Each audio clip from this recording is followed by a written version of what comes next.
You're tuned in to Nerd Overload, your weekly show for video games, movies, TV shows, comics, tech news, and more. Now your hosts, Cody Pennick, Samantha Cross, Sam Dunham, and Josh Harrison. Okay, so here's the intro concept. It's the theme song to TV's Dinosaurs, which starts out like all Godzilla-y, and then Earl Sinclair shows up, and he's like, honey, I'm home. But Josh could go, Nerd Overload, I'm home, since he's back from Origins. And then we play the rest of the wacky Dinosaurs theme song from there. Okay, sure. Okay, I like that idea. I like where you're getting with this. One question. Who, outside of the people in this room, would remember the theme song to Dinosaurs in the year of our Lord 2019? Good point. It's Nerd Overload. Hey, I'm Sam. I'm Josh. And I'm Cody. We have a great show for you this week. Boom, boom, boom, boom, boom, boom, boom, boom, boom, boom.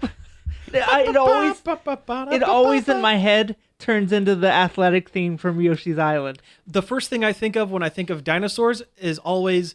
Not the mama. No. This is not from the show, but I think of Walk the Dinosaur. Oh, yeah. Song. But that's not from that. That's from... Didn't they play that in Theodore Rex? They played it in the Super Mario Brothers movie. I think they played it in Theodore Rex too. It's got to be in Theodore Rex. You want to talk about movies like things that no one remembers? Theodore Rex. I can't not remember Theodore Rex with no Whoopi matter Goldberg. how hard I try. We're back, A Dinosaur Story. Yeah, Josh is back. We have a great show. We're going to talk about some news and stuff, but first, let's do some things we've been checking out. Josh, you have a lot of things to check out. You were on assignment. Oh no, I wasn't really on assignment. You're on the spot. I went to the Origins Game Fair in Columbus, which is the annual board gaming.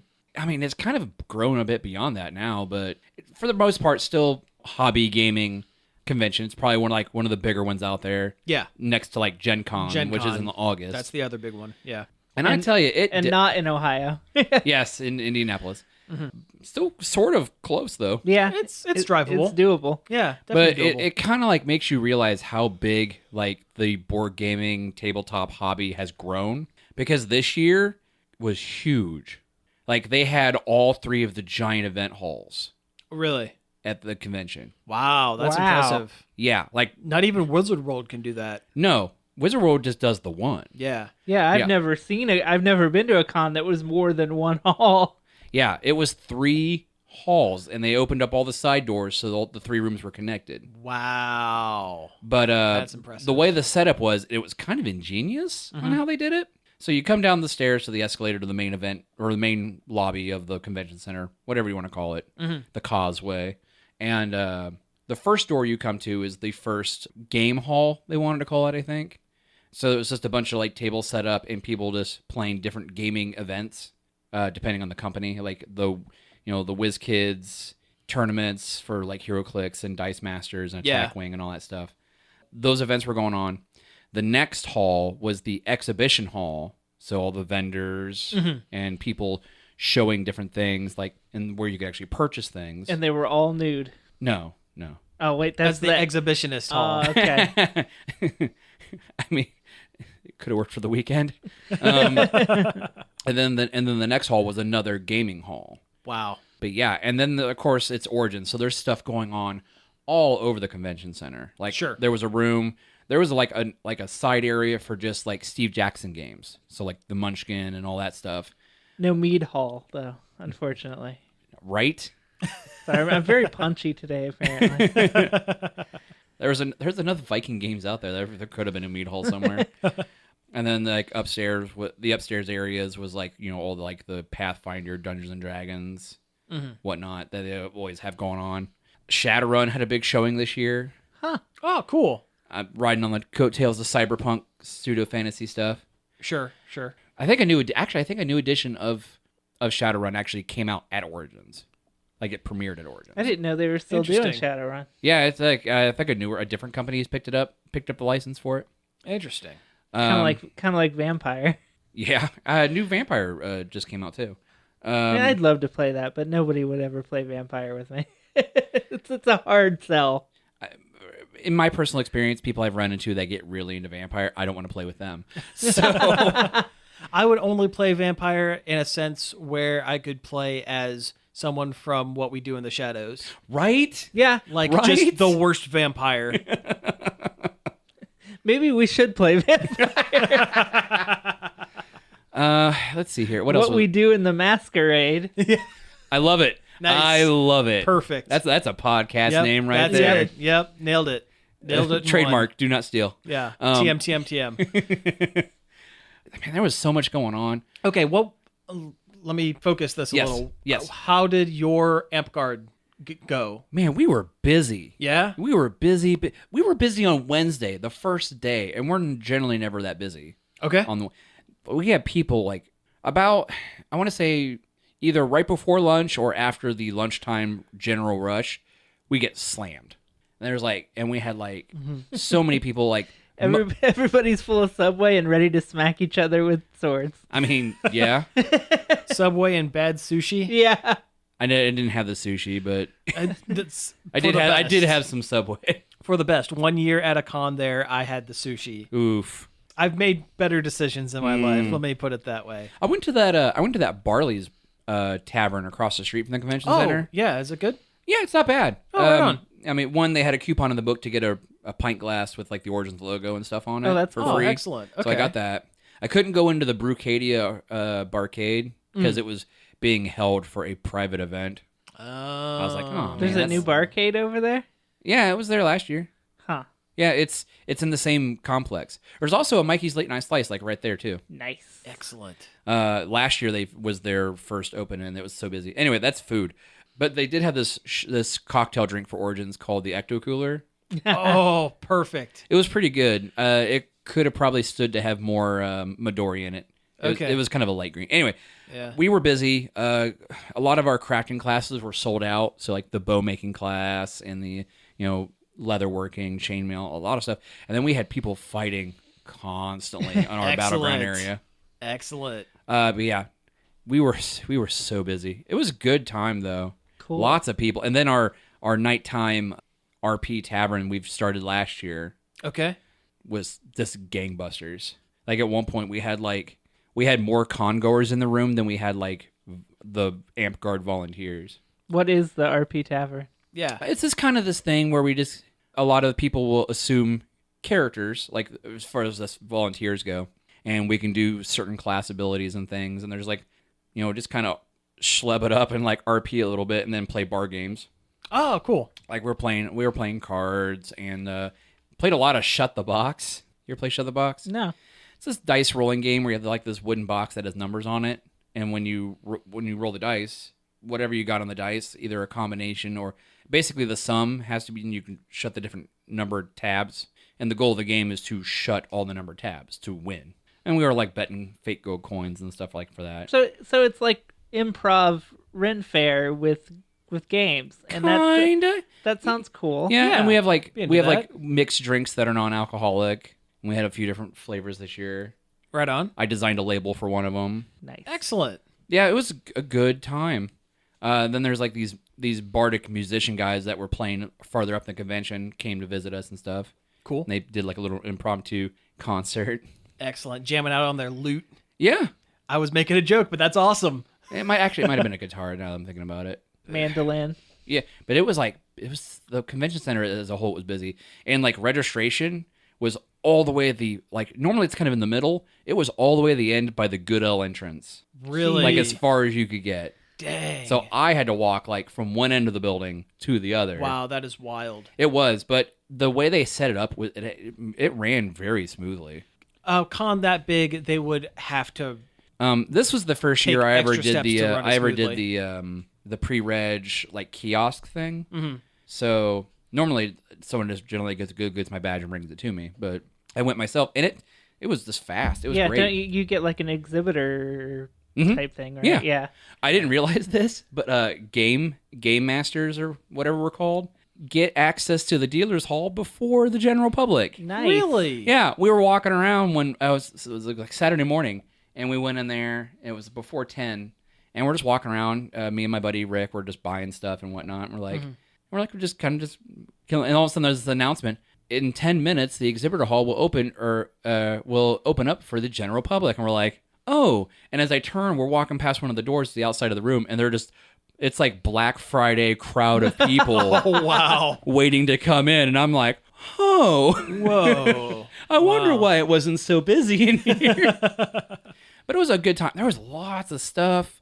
There were a lot of games I wanted to play that I didn't really get a chance to play. Okay. Like I wanted to play Fireball Island because that looks a lot of fun. Oh, yeah. I followed the Kickstarter on that. Yeah, That looked and there's like a lot bunch fun. of expansions and stuff out for it now. I wish I would have kickstarted it because it is expensive to buy on It its own. is. Yes.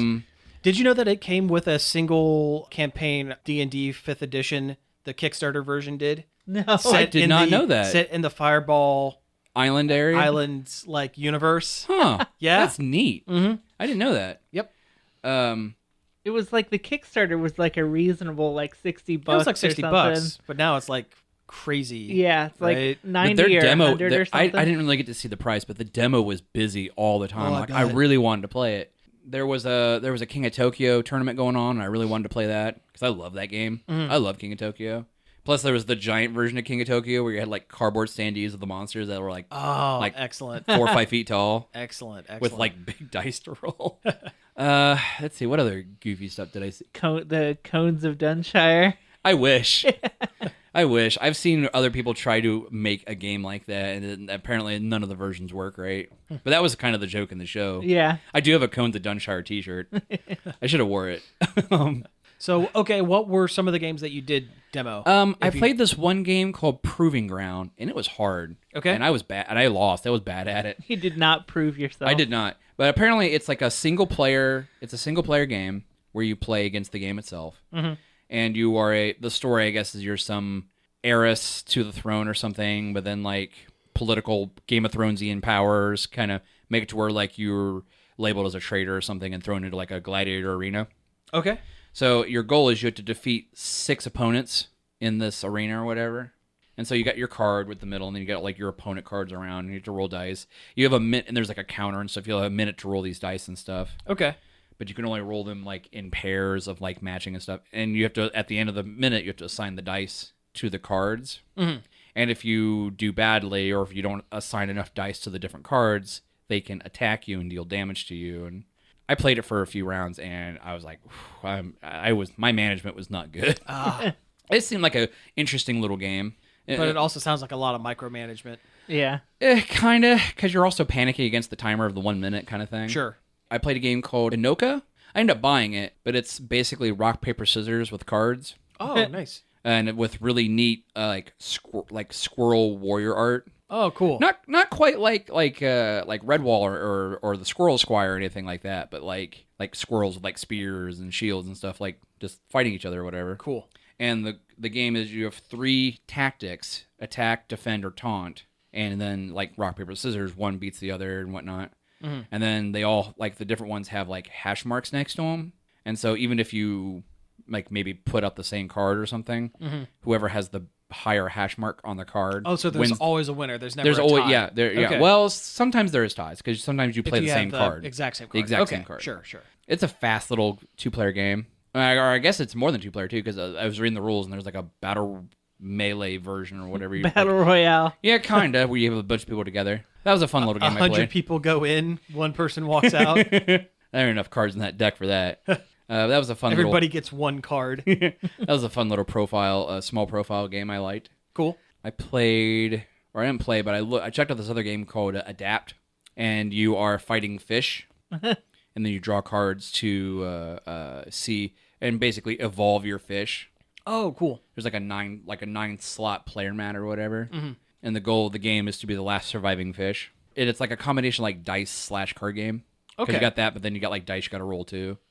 And there was a bunch of expansions for that. I ended up getting the cephalopod expansion because fantasy sea creature expansion, Well, of course, you got it. You gotta have the reptiles fantasy. and turtles and stuff expansion, and the biomech expansion where you could literally have a shark with a laser beam on its head. Perfect. But it seemed like a cool little game. I wish the player mats were better. They're just folded up pieces of like folded up paper. Oh, okay. I'm probably just gonna go have them laminated. Like I'm a sucker for like play mats and stuff, and I love it when they bring stuff like that out.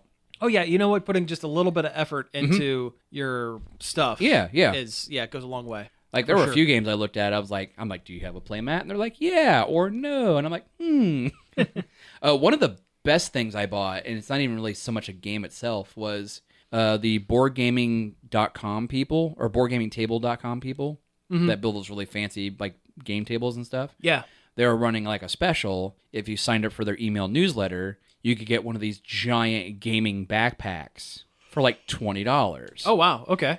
And this thing is huge. Like, it's super deep. Okay. And I got one. I'm like, and I ended up putting some, like when I was leaving, I put some of my luggage in it. Really? To like just free up hand space. Wow. Impressive. It's a very impressive bag. It's a very nice bag, actually. I was like, oh, okay. Awesome. You could definitely fit some like big games in there. Not Gloomhaven though. The Gloomhaven box would fit in it. Seriously. Yeah. That's it might a be big one of bag. the only games you put in there, but you could fit the Gloomhaven. That's a big bag. There were lots of people playing Gloomhaven. Gloomhaven is the size of a child's coffin. It's one way of describing it. Yeah. That's a dark take on it. It's an image. I mean, yeah, It really paints a picture. Yeah, but the Gloomhaven doesn't play though. That box is huge. There's a lot to that game. It's a meaty game. It's pretty rad. I've only played it once, and we didn't finish the scenario that we were doing, but I enjoyed it. It's very cool. Mm-hmm. I guess according to like the event book and stuff, there was a Twilight Imperium tournament and stuff going on. Oh wow, that's another big one. Yeah, I've played that game a lot. Yeah, not quite child coffin size. No, but... the box is huge, but the gameplay itself takes hours. Like, people want to complain about Risk or Monopoly. No. Well, yes, those are the two games you think of when you think of long games: Risk and Monopoly. They know that's what they really do. Yeah. Oh yeah. No, I'm not. Like, I mean, I was smiling when I said that, but I wasn't making a joke. Monopoly is a terribly long game. I think the longest Twilight Imperium game I've ever played was like 12 hours, and I wanted to stab myself. And the shortest one I think I've ever played was like 6 hours. I've heard of other people getting it knocked out in 4. Wow. That's still 4 hours of one game. I've only ever finished one game of Monopoly in my entire life. I mean, me and my sister used to knock them out all the time. It goes a lot quicker if you play without the buildings. If you just go straight, okay. Who runs out of money? Runs out of money first? You're not buying and trading buildings and like hotels auctioning and stuff. Yeah, auctioning. You don't really do that.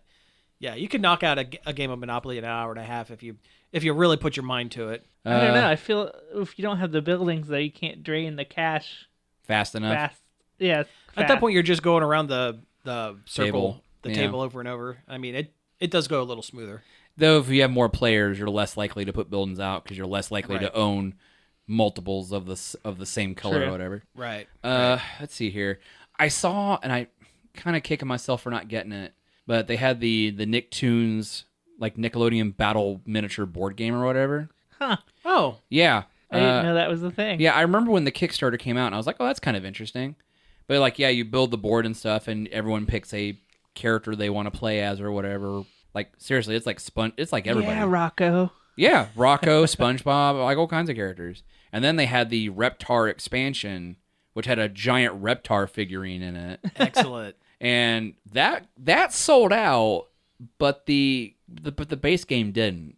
Oh. So I'm like, I wonder if that's just a bunch of Kickstarter people who didn't go in for the Reptar one. Yeah. Yeah. Trying to think. I bought a handful of artwork from some artists that I like. I bought some artwork for the Anoka card game. Oh, sure. The artist herself was there. I didn't get him signed, but kind of wish I would have. I bought some really cool Zelda art. Oh, cool. From these guys down in Tennessee. I see them every year anyway. They come to the Renaissance Festival every year. They have like a permanent booth. Oh, wow. Awesome. The Aerodani Studios, Mike and Paul. But I've been to the Ren Fair and I like if you don't come around remember that. If you come around to the right side of the fair, there's kind of like that artist alley kind of area, kind of near the pirate ship and stuff. They're there. But they're brothers and they have both really distinct art styles. Like Mike does a lot of like horror themed art. He does like a lot of like things like that. And then Paul does a lot of video game art or themed art. And he there for a while. He was I'm not sure if he still has the license or not, but he was an official Wheel of Time artist for the book series. Oh, wow. And so like he was able to do all this like really cool Wheel of Time art and sell. He was really excited about that because he loves that book series. Man, I wish they would have built the streets at the Ren Fair facing the other direction, because the way it is now, you get fully blasted with the sun. Oh, yeah. I know we're not talking about the Ren Fair right now, but last time I went, it was just like you're walking directly into the sun the whole time. I mean, yeah, I try to go early in the morning because if you don't, that exit gets clogged to no end. You want to get there right about when they open. But yeah, I know what you're talking about because as soon as you're going up that right side of the, actually either side of the fair, you're just getting nailed.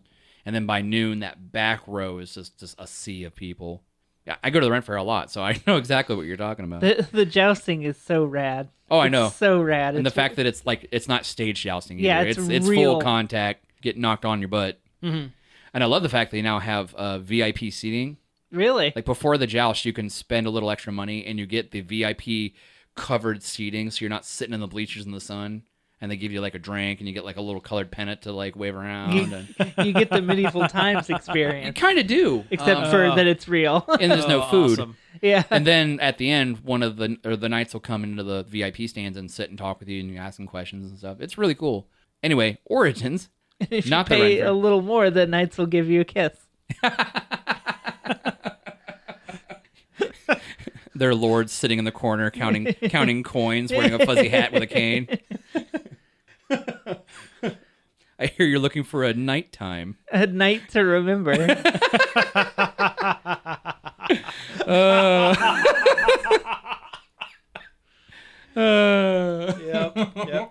Yep. So that was a thing.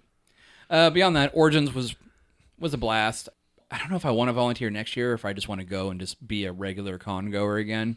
That was my feel after I did GDEX, because I didn't really get to do anything. Yeah, you work work what you're supposed to do. You'll get out a little bit, maybe. Yeah.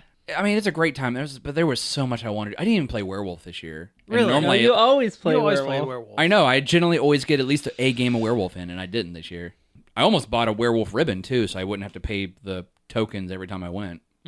But I didn't, and that's on me. It was just a blast, and just seeing so many people. They had a lot of authors and stuff there too, like doing book signings and whatnot. Sure. The one I remember mostly was Mercedes Lackey. She writes a bunch of fantasy books. That name sounds kind of familiar. Yeah, I personally didn't know about. It's a car. Well, What? It's because that's a car. That's why it sounds familiar. Oh. Mercedes. Yes, that's it. And we're lacking them. We are all lacking in Mercedes. Yes. I will agree. Yeah. But yeah, they had like a author meet and greet area off to the side that was kind of neat. Cool. That's cool for a Like con it feels yeah. like it's getting bigger. And there was actually a handful of cosplayers this year too. Normally I don't really see many, Yeah. but I did. I mean, I still wasn't a lot because it's not really that kind of convention. Right. But there were some. Like I saw at least one furry, and there's always at least one. Yeah. and a Harley Quinn, Again, there always is at least one. a couple Narutos. There was no Deadpool, was there? Those Narutos, that's just how they dress. Yeah.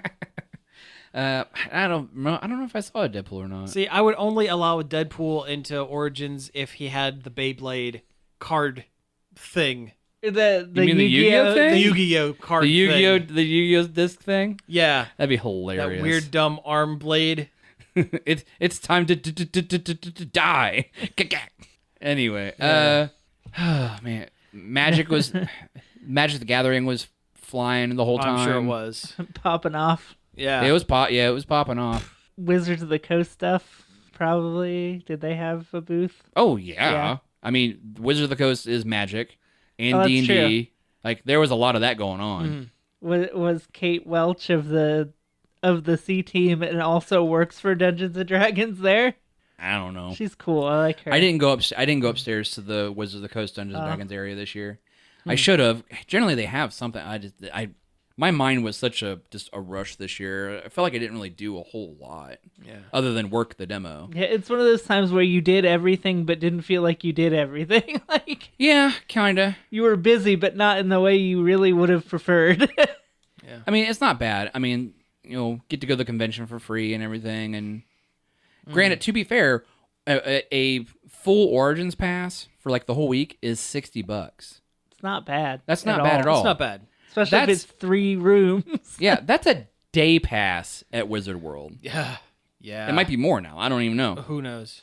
Depends on if they got Jason Momoa that year or not. Yeah. But yeah, that's pretty much my experience there. Well, awesome. I'm glad it was a good time. I'm glad it was a good experience for you, man. Yeah, and I can't wait for my cogs and commissars to come. Oh, there we so go. we can play that. That's going to be. That was probably one of my more positive experiences. Like I saw the game there, and I didn't buy it when I was there. I was like, oh, that looks cool. And then when I went back on Sunday, I'm like, well, I kind of want that game. So I went in to go buy it, and they were completely sold out of the deluxe edition that I wanted. And I was like, well, that stinks. But then I was talking to a guy, and it turned out he was the president of the company. He hands me his card and goes, hey, look, I know we got some in the warehouse. Shoot me an email later, and we'll get you one. I'm like, cool. And he was very fast and very I got home. I emailed him yesterday, and it was like, boom, here's the PayPal request. We'll have it to you out, and it'll be here Thursday. Wow, that's impressive. I know. Yeah. I'm like, that is cool. some top-notch customer now service. that's service. That is service. I'll buy that for $1. All right, well, hey, let's go ahead and take a break here, and when we come back, we'll talk about some news. Hey, we're back. That was Walk the Dinosaur by Was Not Was. Appropriate band name. I mean, Now, what if they're still around and they've got 3 sequels to Walk the Dinosaur and they just never catch on? Walk the mammoth and then Run. walk the prehistoric ape. Run the Dinosaur. Yeah, Jog the Dinosaur. Speed walk the dinosaur. Saunter the Dinosaur. Run the Dinosaur featuring Run the Jewels. And Run DMC. And Run DMC. Run this way. Yeah, that was bad. All right. Anyway, let's talk about some let's news get and in some news. not make horrible jokes. Yeah. So That's what we're good at, though. That's true. what do we want to start with? Well, dinosaurs are kind of monsters, kinda. I mean, This is a stretch. And Monster Hunter does feature a lot of dinosaur-like monsters. That's very true. so Monster Hunter. Yeah. So Monster Hunter, for folks who don't know, is a game put out by Capcom. It's a pretty big franchise. At least it started over in Japan, was really big, and then it kind of crossed over, and it's gotten really big here. The latest one, Monster Hunter Worlds, is getting their first big major DLC. Yep. And the beta for that is starting on PlayStation 4 very soon. Right. And it was a huge success. And it's a huge success. It was the first time it really got a foothold in America. Yeah. So, and in it you play a general, like a generic NPC. And an RPG character you build. Yep. That you go and fight monsters in order to get their bits to build better armor to fight more dinosaurs and monsters. It's and things. it's a vicious cycle. It really is. You're a big game hunter in a monster world. Yeah, So- that's the loop, the gameplay loop. The gameplay loop is the game in this Yeah. sense. And there is next to no plot. So what's the natural next progression of this? You make a movie out of it. With Paul W.S. Anderson. With, of course, legendary hack Paul W.S. Anderson. And who do you get to star in your Paul W.S. Anderson movie? That's right, his wife, Mila Jovovich. It'd be nice to see her in other movies that are good. It would be nice. I mean, she's in The Fifth Element. That was so long ago. I know, I It was a love long that time movie. ago. I mean, it's probably one of my favorite movies, but it has been a long time. It's the best movie she's in. Yeah. You're not wrong. So Unlike those 800 Resident Evil films. Yeah. so there was a trailer that leaked for this Monster Hunter From movie Japan. From Japan, and It's a teaser trailer, too. yeah, it's not very kind of. long. Yeah, but it had enough. It had Tony Jaa as the hunter. The Monster Hunter. He is the Monster Hunter. You didn't know it, but the title, the game's been named after him the whole time. Yeah, Was he the one with the big jawbone sword? he was. Okay. Yep. So yeah, this game series has no plot, so I don't know what exactly they're going to be doing with this movie to give it some kind of plot. But You then act like again- the Resident Evil films had plots. But then again, I was just gonna say Anderson did make about a bajillion Resident Evil movies out of that didn't that game even series. follow the game's plot. Not even a little bit. So, yeah. Like the first one was kind of there, and then they just go further and further away. And the thing is, Resident Evil does have a plot. Yeah. There's a story. But hey, you know what? In that case, this might be a boon because now the director doesn't have to, and the writers don't have to try to make a movie fit into a plot. You can't be disappointed on that front. Yeah, exactly. And like Mila Jovovich is there, and she's always good. Though she looks pretty much the same as she has in every other film she's done in the last she's 12 not, years. She's not one of the monster hunters. No, she is generic American soldier. Gun soldier. Because they're taking the same direction as the much loved Sonic the Hedgehog film And the Super Mario Brothers movie. Yeah. Where you take real world people and put them into Monster Place. Yeah. Which, to be fair, for the Mario movie, that kind of was the plot of the original Mario. A little bit. At the time. time. They've retconned the whole From Brooklyn thing. Yeah. But at the time that movie came out, it was accurate up to the point where they went into the pipe. Yeah. I would, much like my strange movie life hack with the Lost in Space movie, I have a similar one for the Super Mario Brothers movie. They're not basing the movie off of the game. They're basing it off of the Captain Lou Albano Super Mario Brothers Super Show. Swing your arms from side to side. That's true, because that Mario and Luigi has no Mushroom Kingdom connection whatsoever. Zero. They live in the Bronx, and they have a lot of run-ins with pseudo-celebrities. Yeah. Don't they actually go into the pipe, though? The cartoon. Oh, okay. Yeah. No, when it's live action sequences with Captain Lou Albano and Danny Wells, yes, I know who they are. I know their names. Yes. They don't. Oh, man. Do you remember when they had legit Inspector Gadget on there? Looking for repairs? Mm-hmm. That was like one of the best celebrity cameos. It was pretty great. I always assumed it either took place before or after. Yeah, that's like true. Super Mario Brothers. Like it just feels like he's just telling the stories of his adventures or whatever. Did you ever watch that clip where Mario said the F word? Yes, I've seen that. Oh yeah. No. Oh yeah. No, well, Captain Lou was a wrestling promoter. Yeah. Prior to being on the show, and they were ad-libbing something, and Luigi says something, and he goes back, well, yeah, you, Luigi. And they didn't catch it. They didn't catch it because he said it real quick. Oh. Yeah.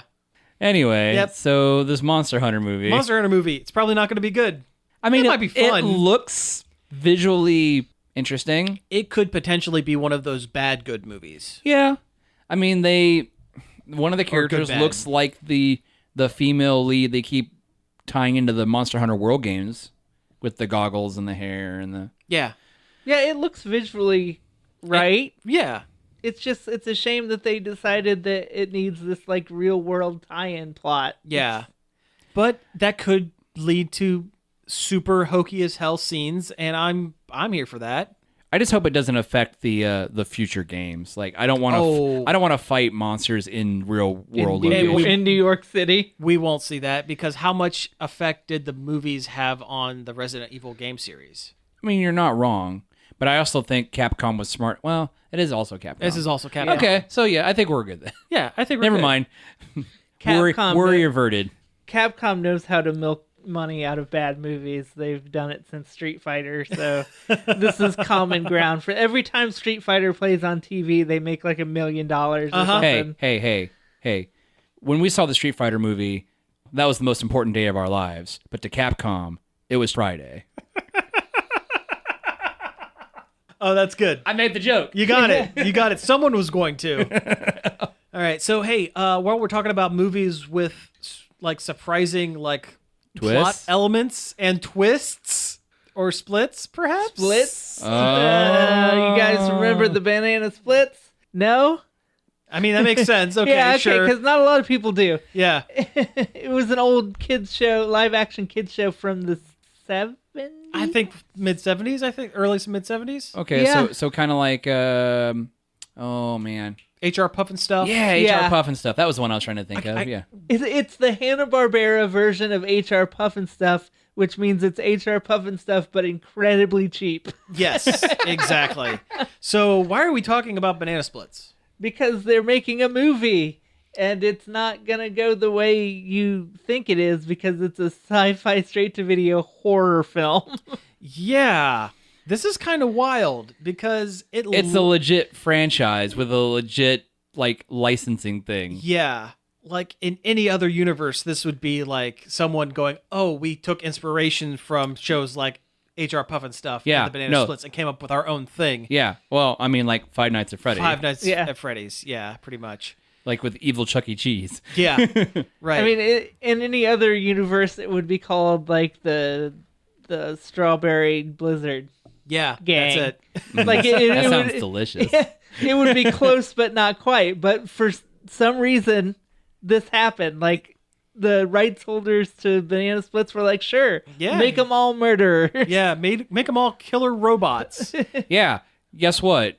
It's basically Five Nights at Freddy's the movie. Yeah. Kinda. It's like with actual characters. Yeah, it looks like they're having like their last television performance or something, and they start kidnapping kids out of the audience and murdering people. Yeah. To keep the show going forever or something. Yeah, and like they get tore up and stuff, and you can see their robot bits underneath, just like the Five Nights at Freddy's games. Yeah. It's very much a knockoff on that, but you know what? They've taken forever with that movie, so they might as well. Yeah. But this is wild. Just the fact that they're using the license. Yeah, I mean it's right up there wild. if they would have got like I don't know, like the Chuck E. Cheese franchise or the McDonald's gang. Or like did a It knockoff, but it was called Bozo.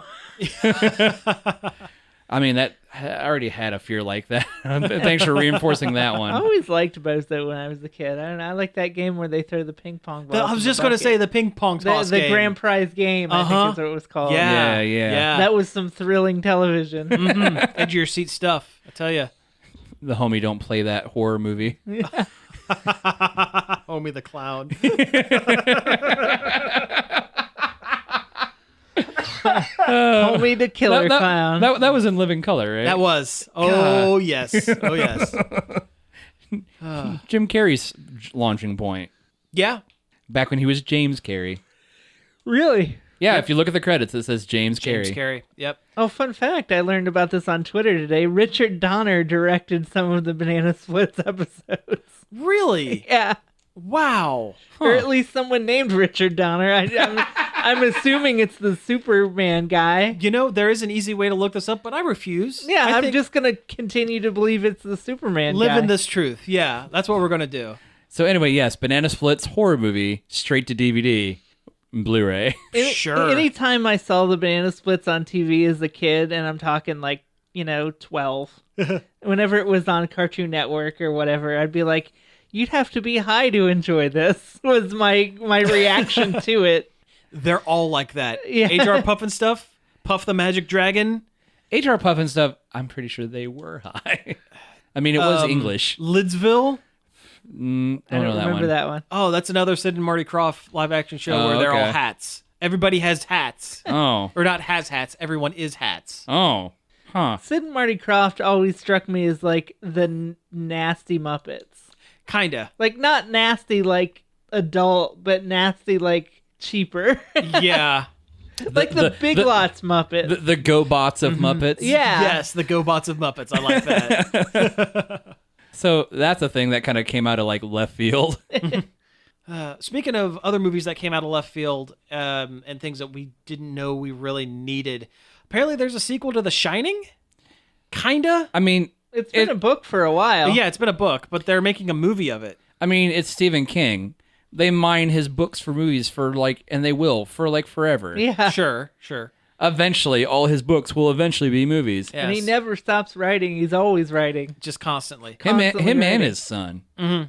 So anyway, Dr. Sleep is the story of grown-up Danny Torrance from The Shining, Yep. who uses his psychic powers to solve crimes, and he meets another psychic girl. He and uses they his go up psychic against powers to help people die. something like that. Yeah, He's kind of got a Kevorkian thing going on. right.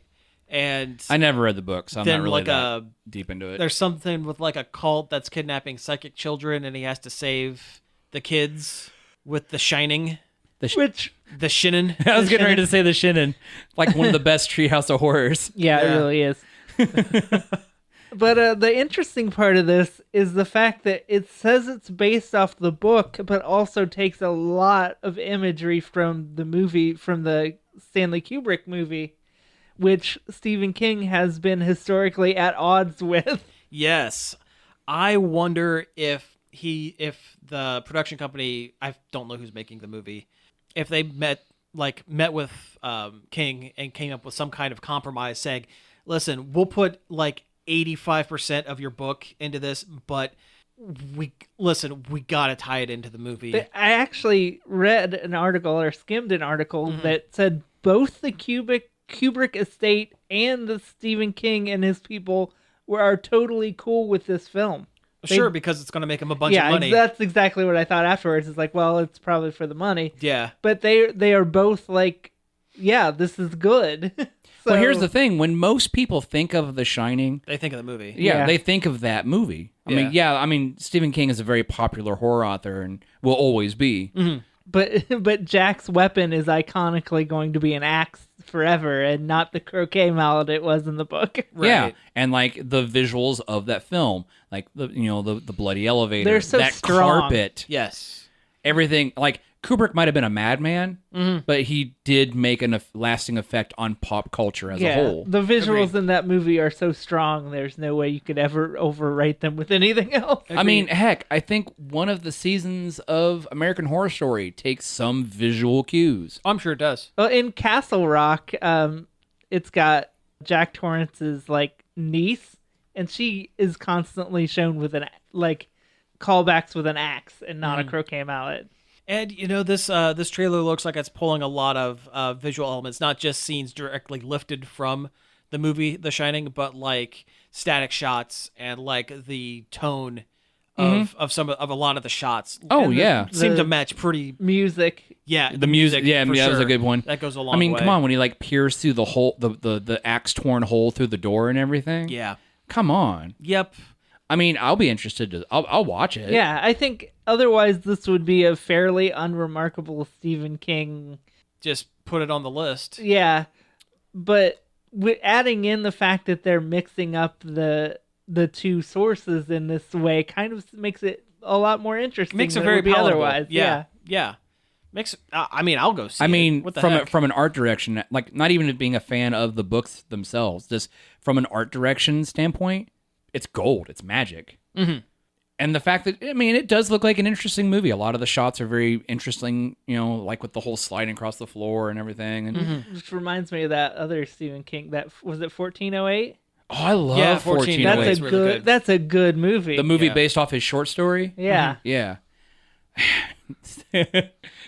Samuel L. Jackson getting in his one F-bomb.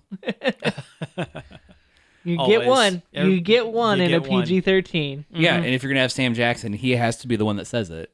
Oh, of course. But that's a good movie. That's a really It good is a movie. really good movie. If Yeah. if you've missed out on that one, it's a good one. Yep. Is what they say. So tell me about the Telltale Minecraft story mode. So Telltale Games, as we all know, has gone out of business. Probably almost a year ago. About at a this year ago. point. Yeah.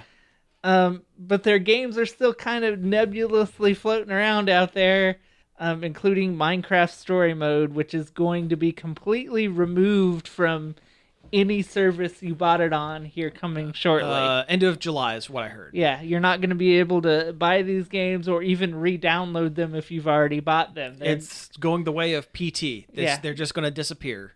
Because of rights issues. Yeah. They don't know who really owns it, I guess. Yeah. So anyway, was it the Microsoft store? Yeah. Okay, so on the Microsoft store, they decided, okay, for the people who have previously purchased the game and deleted it, but want to re-download it before it disappears forever, they have to put it back in the store in order for people to re-download it. But they didn't want people to buy it, so they priced each chapter at $100 a pop. That was their solution. That was- Apparently, there's no way to list a game on Xbox Store, Game store, whatever. without having it be available to purchase. Yeah. So they've put out. So when they listed it, they put in a couple of different places like Facebook and Twitter, hey, this is what we have to do. We urge you to not buy this game because if you do, you will be charged the full amount. And to give you an idea, in order to get the entire game, that is available, All the episodes. you know, going from buying them at full price now, what is full price now, you would be paying upwards of $700 for one lackluster story mode game. Yeah, it's not that. Yeah, that's the thing. It's not even that good. It's really not. But it's just insane to me that they would do something like that. And it shows that they are hoping that at least some people, they're hoping to make a little bit of money off of this at the last minute. They told people to not buy it. They're expecting some people to buy it because if they really wanted people to not buy this game, $100, while it's a lot, is still a feasible amount of money. Mm-hmm. They should have priced them at like the absolute maximum that the Xbox Game Store could do it, like just all nines all the way across. Just code in a non-purchase button, just a download button if you already had the... Yeah, code in some way to hide it from the store. But that would require Microsoft having to go through and change their coding for their entire store, where it's easier for them to just slap an arbitrary high price. But again, put it at $9.99, because if you could put 100, you could put $9.99, make each chapter $1,000. Then no one will buy it, and you won't have to worry about people getting gypped. Yeah, this kind of seems like we're trying to secretly make some scarcity dollars. Trying to make some last minute bucks. Yeah. Yeah. Like they're scalping digitally. Yeah. Yeah, and this is setting a bad precedent. So when Telltale went out of business, I knew something like this was going to happen. Yeah. So I made sure that I own hard copies of both seasons of both Sam & Max. Mm-hmm.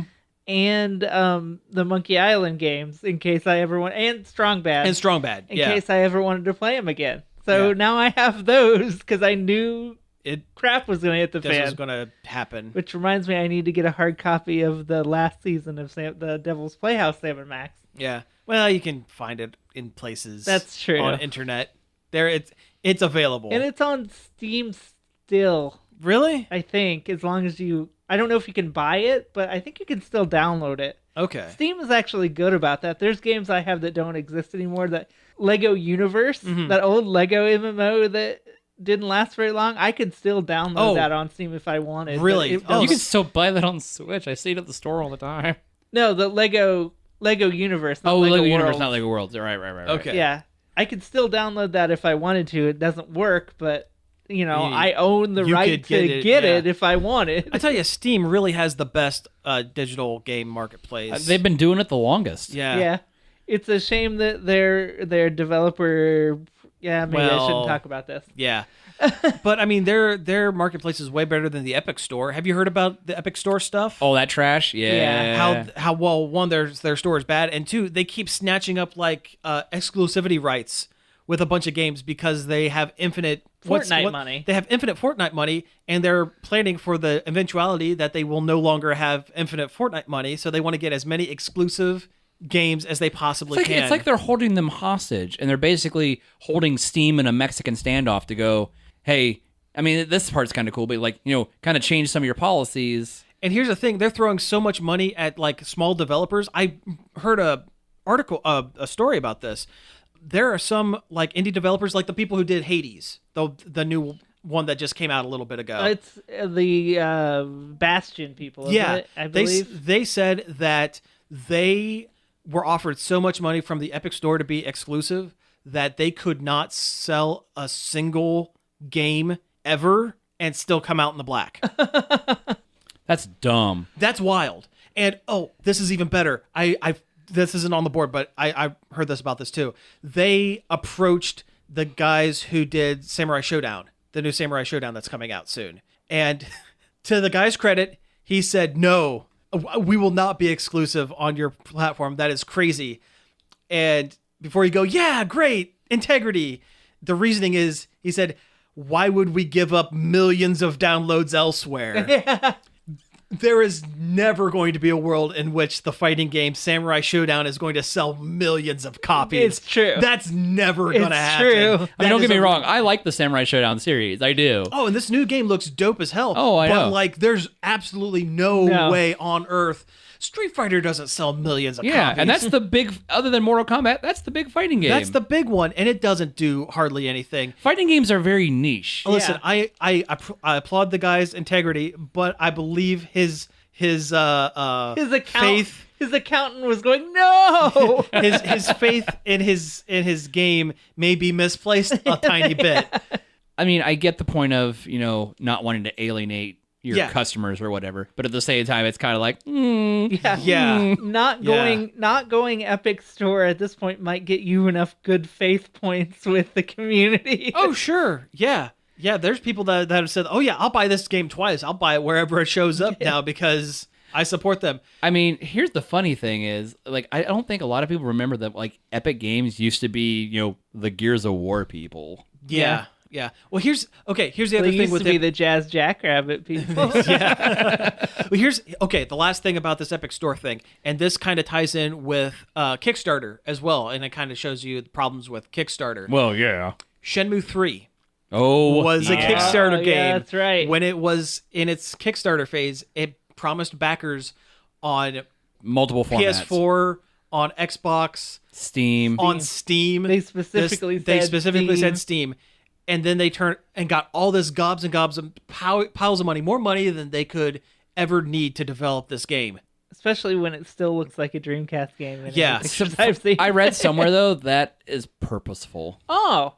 I can get behind that. Okay, well, that's fine. But if it's an artistic decision, then okay. Anyway, they took all this money from fans, people who legitimately wanted this game made, and then signed an exclusivity deal with Epic Games to the point where, again, they could refund everybody from the Kickstarter in full if they wanted to, and still have more than enough to develop their game and sit on a mountain of cash. And here's the thing, because their Kickstarter said Steam, people are talking about a class action lawsuit against the developers of Shenmue 3 for false advertising, because I think they got ground on that. And they have a case. Yeah, they absolutely have a case. It is a precedent. Yes. I've got a game coming out on Steam in October, but Epic, if you want to change that, hit me up. Hey, Cliffy B. Yeah. No, not Cliffy B. At CT Pinnock on Twitter. Yeah, hit me up. Yeah. But yeah, like, it's kind of nuts how, and this isn't really related, it's more just kind of Epic in general, how one game, which was a non-original idea, stolen code, or not so much stolen code, but stolen concept, turned Epic from just being kind of just a run-of-the-mill general game developer. They were a pretty big deal because of the Unreal Engine. Yeah, they were. Yes, they are. They weren't hurting. They weren't hurting. That's for sure. And that's I think it got them their foot in the door to be able to create this monstrous, almost gaming monopoly they've created. Mm-hmm. I was reading an article the other day. They were talking about just like how the Battle Royale format, maybe like it might be burning out soon, which is fine because Fortnite has lost a lot of viewership on Twitch. All kinds of there's all these numbers that support this theory. Yeah, I believe it. We've seen it so many times with MMOs, MOBAs. What was the other big hot thing they had there for survival games? Survival games were a big burn, which is kind of in a way. Fortnite's kind of an evolution of that concept. Yes. But it's like, and you're right, they are banking on the fact that they're not going to have that amazing Fortnite money anymore. Mm-hmm. But also the fact that a game that has been early access forever, and the fact that Fortnite's not even it's not even its original form anymore. Yeah. You could still play the Save the World mode, but no one plays that. No one does. Yeah. It's all about the Battle Royale thing, and that's where you get all this money from. And they kind of did, and they definitely did PlayerUnknown's Battlegrounds dirty when they... They did. They really did. Yeah. So we can all agree that Epic is... shady. Yeah. Pretty shady. Hate to cut everybody off here. Well, yes.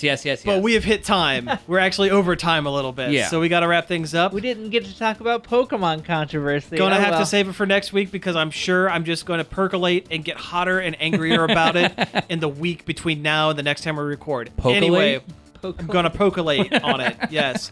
So anyway, you've been listening to Nerd Overload. Thank you very much for tuning in. You can find us each and every day over at nerdoverload.com. Do you have social media? Because we know you do. You can find us on Facebook, Twitter, Twitch, and Instagram at Nerd Overload Now. You can send us an email, staff@nerdoverload.com. Tell us your Pokemon opinions. Sure, let's hear them. Yeah, tell us what you think about the National Dex being gone, and maybe we'll read it in the show. Yeah, excellent. YouTube, you can subscribe to our YouTube channel, Nerd Overload TV. That's right. You can also find the show on various podcast aggregators online, such as Apple Podcasts, Spotify, Stitcher, and more. We have a Patreon, patreon.com/Nerd Overload now. If you want to help support the show and get the show a few days early, you can head on over there and check that out. We would greatly appreciate it. We really would. I'd like to thank David Pencil for the use of our intro and outro. You can find more of his music at davidpencil.com. And I think that pretty much is it. So again, thank you all for listening, and we'll be back next week. Peace out.